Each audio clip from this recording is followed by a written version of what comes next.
Hier, la roue de fortune nous a ouvert les yeux sur notre condition humaine et terrestre et nous a montré qu'on pouvait aussi agir. Rappelez-vous la petite manivelle. Aujourd'hui, on va voir comment actionner cette manivelle avec la carte suivante qui est l'arcane majeur de la force. Cet arcane, c'est le numéro 11. Le 11 fait partie des maîtres nombres. Ça veut dire qu'en numérologie, normalement, on ne le réduit pas. Il a une vibration propre, particulière et puissante. Avec l'arcane 11, on est vraiment au milieu de l'ensemble des lames, puisqu'on a 22 lames. On est vraiment à la croisée des chemins, à mi-parcours. Pour moi, c'est une carte hyper énergétique en ce sens, puisque si on dispose les cartes 7 par 7, en faisant les rangées, elles se retrouvent pile poil au milieu, vraiment au centre. La lettre hébraïque qui est associée à cette lame de la force, c'est la lettre Kaf. La lettre Kaf, elle signifie la paume de la main et également le corps de résurrection. On sent qu'il y a vraiment un potentiel énergétique dans cette carte. Alors si on est un peu alchimiste et qu'on parle la langue des oiseaux, on peut jouer avec le mot que nous renvoie cette carte. Cette carte, elle nous demande d'être fort. Si on regarde le mot fort, on a l'eau, on a l'air, et pour encadrer tout ça, on a le T de la terre et le F pour feu. On a les 4 éléments là qui sont réunis dans ce mot. On se retrouve comme notre battleur à devoir composer avec tous les éléments. Lui les avait devant sa table et dans ses mains. Là on va voir que il va falloir les maîtriser à l'intérieur de nous. Parce que ces 4 éléments, en fait, ce sont 4 forces. Et il va falloir les maintenir en nous. On voit qu'elle tient avec ses mains. Donc les émotions, le mental, le corps et la flamme sacrée, on nous montre qu'il va falloir qu'on ait la main sur ces 4 forces, sur ces 4 forces énergétiques, sur la circulation de ces énergies en nous. Si on regarde les mains du personnage, qu'est-ce qu'on peut se dire? Est-ce qu'elle est en train d'ouvrir sa conscience? Est-ce qu'elle est en train d'essayer de maîtriser ses instincts? Est-ce qu'elle canalise son énergie? Ou est-ce qu'elle est en train d'ouvrir pour voir ce qu'il a à l'intérieur dans son ventre? Ici, toute l'action est concentrée au centre de la carte. Le centre de la carte où est portée notre attention, c'est le ventre du personnage et l'œil de l'animal. L'œil qui ressemble pour moi étrangement à un vortex et ça me fait penser au centre du hara, au chakra sacré, donc qui est le centre en fait de la sensualité et des plaisirs. Donc peut-être que ça vient nous dire qu'il faut être particulièrement vigilant par rapport à tout ça. Peut-être qu'elle est en train d'essayer vraiment de dompter ses pulsions. C'est la carte de la force et pourtant on ressent une grande douceur. Elle tient la gueule de l'animal du bout des doigts. Elle n'a pas l'air de forcer. C'est délicat, subtil. Et donc on nous parle de mains et d'énergie. L'énergie qu'on a dans les mains. Toujours dans l'idée de cette carte énergétique, on a, si on descend, le pied qui nous rappelle qu'il faut être ancré. Et le chapeau en forme de lemniscate qui évoque la circulation énergétique, l'énergie vitale, le mouvement énergétique perpétuel. Rien ne se perd, tout se transforme. Je reviens à la roue de la fortune et à son centre. Parce qu'on a vu, toute l'action elle est concentrée au centre de la carte. Avec ce ventre, cette gueule ouverte, les mains, tout est là. Et on a vu avec la roue de fortune que l'action était au centre, avec son moyeu qui était rouge, d'où naissait le mouvement et le changement. Et pour activer la roue, on voyait que c'était la manivelle qu'il fallait tourner. On avait le sphinx qui nous regardait droit dans les yeux, qui semblait prêt à se jeter dans le vide pour libérer la roue. Et on avait ce singe qui nous regardait avec des yeux implorants, aussi en nous demandant d'agir, de venir tourner la roue pour lui, pour le faire remonter. Ici, donc tout est concentré aussi au centre de la carte, Donc il n'y a pas de hasard. Trouver le centre est très important. Le centre de la force. Et on voit comme tout est vide autour.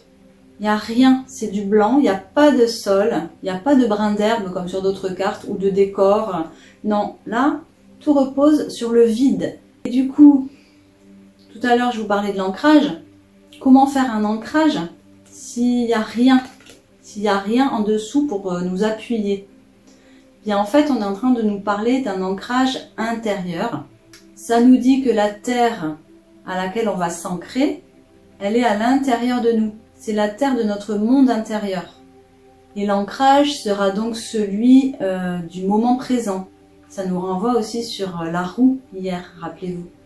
Donc on nous invite à trouver notre terre à l'intérieur de nous, dans laquelle on va puiser notre force et qui n'est pas dans le monde matériel.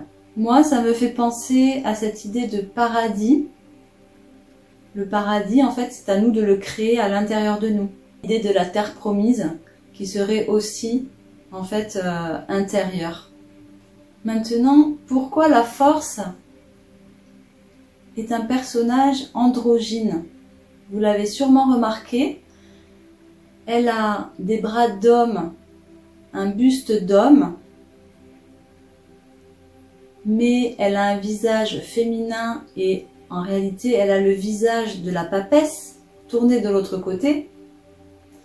Parce que si on fait la réduction théosophique du 11, même si je vous ai dit c'est un maître nombre, mais on peut quand même faire la réduction, ça nous donne un indice supplémentaire. Eh bien, on tombe sur le 2. 1 plus 1 égale 2, c'est la papesse. On voit qu'elle est en robe. Et en même temps, elle a des poignées de force. Donc il y a vraiment un mélange masculin-féminin. On l'a vu au début du tarot, qu'il fallait réunir ces deux forces à l'intérieur de nous, ces deux polarités. Donc là, ça revient encore. On nous le remet sous le nez. Et du coup, c'est la papesse. Donc on nous indique que pour être fort, il faut associer la connaissance, l'intuition au potentiel illimité du battleur, puisque c'est son chapeau, on le reconnaît facilement. Et si vous êtes observateur, vous avez vu ce détail au niveau du cou, de la force. Moi, quand j'ai vu ça, j'ai pensé à Fantomas, quand il enfile son masque comme ça. Et en fait, c'est exactement ça. C'est le battleur qui se cache derrière le visage de la papesse, derrière le masque de la papesse. Donc là, on nous redit encore qu'il ne faut pas se fier aux apparences. Pourquoi? Parce que la force n'est pas quelque chose de brutal, de l'ordre de la domination, du pouvoir. Ça nous entraîne à notre perte. Ça nous fait chuter comme le petit singe sur la roue. Et ça évoque bien sûr le porteur de lumière qui a voulu prendre le pouvoir et c'est devenu un ange déchu. Il a chuté et il a fait une descente aux enfers. On nous montre du coup avec ça que la force c'est peut-être quelque chose de doux, de lumineux, de puissant. Et ici on retrouve le chien jaune de notre roue qui s'élève. Concernant l'animal, ici, on dit que c'est une référence possible au lion de Némée, donc le premier des 12 travaux d'Hercule. On peut aussi y voir la représentation là dans cette carte de la déesse égyptienne Sekhmet, qui a une tête de lionne. Et puis moi, ça m'a évoqué aussi des constellations, la constellation du chien si on y voit un chien ici, la constellation du lion si on y voit un lion. Et je me suis dit, on attire notre attention sur le ciel, sur les étoiles. Attention, là je vais lever un lièvre. Regardez dans le pelage de l'animal. Il y a un détail moi qui m'a sauté aux yeux. Un lièvre. Donc moi dans le pelage de l'animal, j'ai tout de suite vu un lièvre, mais pas que. J'ai vu aussi un canard. Et ça m'a tout de suite fait penser à Internet. Vous savez, il y a cette image qui circule. Quel animal vois-tu en premier? Donc le lièvre ou le canard. Et après, il y a une interprétation psychologique de ton profil.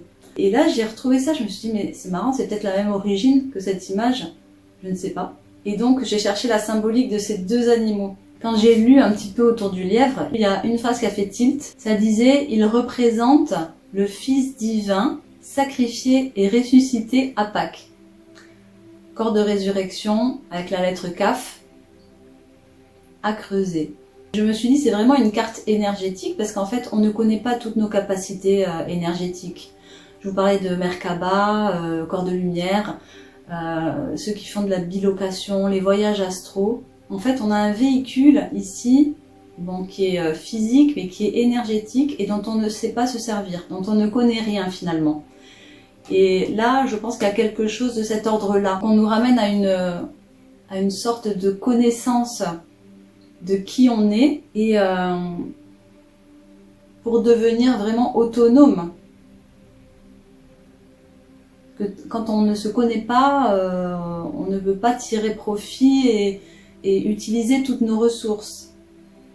Pourtant c'est ça aussi être fort, c'est pouvoir puiser dans nos ressources intérieures, personnelles, sans avoir besoin de s'appuyer sur qui que ce soit ou sur quoi que ce soit d'autre que nous. Alors on peut traverser toutes les épreuves comme ça, si on est fort intérieurement. Le deuxième symbole, donc celui du canard, donc là je vais vous lire ce que j'avais trouvé. Donc il symbolise un stade primaire d'évolution et une hésitation de forme psychique. Donc là je me suis dit, ben, on est loin du chapeau du battleur, au potentiel infini. Et ça m'a évoqué deux idées, le mental inférieur et la conscience supérieure. Parce qu'on voit qu'elle ouvre sa conscience pour accéder à beaucoup plus grand. Ça renvoie à la multidimensionnalité qui était aussi présente dans la roue de la fortune, avec les incarnations, les réincarnations, le 1 qui est aussi multiple. Et après, donc ça m'a amusé parce que pour finir sur le canard, donc le canard, en fait, je lisais, du coup, je me suis laissée un peu entraîner dans des lectures sur l'animal. Et donc ça disait qu'il était beaucoup plus à l'aise en fait dans l'air que dans l'eau. Et moi je me suis dit, et sur Terre il est encore plus pâteau. Et je me suis dit, mais il y a forcément un message alchimique, vraiment. Parce que les alchimistes représentent tout ce qui est volatile en chimie et tout ça, les éléments volatiles, ils les symbolisent par un oiseau, peu importe, un volatile, pour représenter ça de manière subtile. Donc il y a certainement là un code caché pour les alchimistes pour la voix sèche. Après, je me suis intéressée aussi à un détail parce que tout dessinateur voit ce détail. Même quand on est enfant, on fait les 5 doigts de pied ou les 5 doigts de main. Là, il y en a 7. Donc, j'ai cherché force, 7, et je suis tombée sur quelque chose. Donc, ce que j'ai trouvé est assez parlant. En tout cas de tout ce que j'ai pu voir. Et c'était en fait une référence à la force dans la Bible. Donc je vais vous lire, ça sera plus facile. Donc on nous dit que la force est une vertu cardinale. Donc ça rappelle les points cardinaux de la roue. Et que c'est l'un des 7 dons du Saint-Esprit. On nous dit que c'est le don qui permet d'agir avec... Vous allez voir, avec prudence, ça nous ramène à l'ermite, et avec équité, là ça nous ramène à la justice, les cartes précédentes.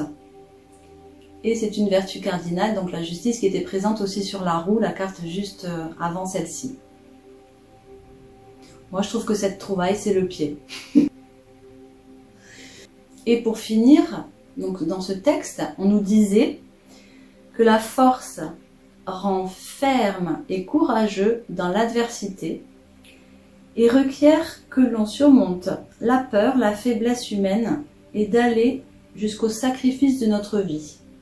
Donc là encore une fois, c'est le sacrifice et la résurrection. On est dans quelque chose de bien précis ici quand même. Hein.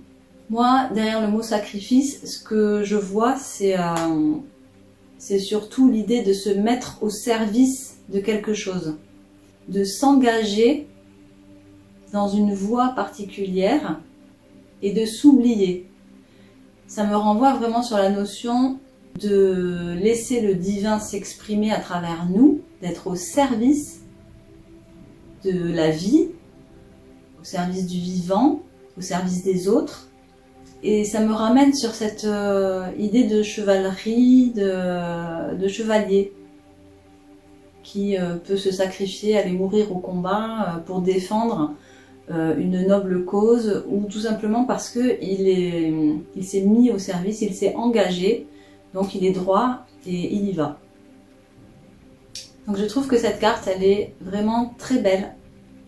Elle nous enseigne énormément de choses énergétiquement parlant, philosophiquement.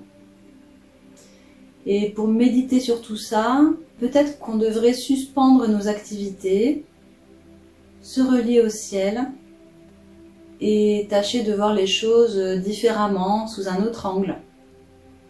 C'est ce qu'on va faire avec le pendu. Voilà, j'ai fini pour aujourd'hui. J'espère que ma vision de cet arcane vous aura éclairé ou apporté des pistes à creuser. On se retrouve demain si tout va bien. Et d'ici là, portez-vous bien.